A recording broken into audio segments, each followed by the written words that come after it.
Same ఇప్పుడు మనకి psycho డాడస్ Aseel అన్న క్యారెక్టర్ తీసుకున్నప్పుడు లాస్ట్కి ప్రజలకి మంచిగా చేస్తే ఆ క్యారెక్టర్కి రాసుకున్న దానికి రాసుకొని రావడానికి అంత కంప్లీట్ అనిపించదు. రొటీన్ రెగ్యులర్ కమర్షియల్ మూవీ అన్నట్టు అయిపోతుంది. సో ఒకటి డిసప్పాయింట్మెంట్.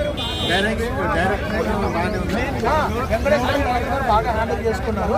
స్క్రీన్ ప్లే అంతా చాలా బాగుంది. ఫైట్ సెకండ్ కానీ ఎవ్రీథింగ్ చాలా బాగున్నాయి.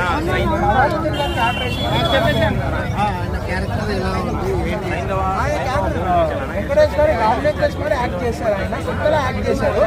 అండ్ ఆయన కామెడీ మనకి సినిమాలో వెంకటేష్ సినిమాలో కామెడీ ఉండాలి,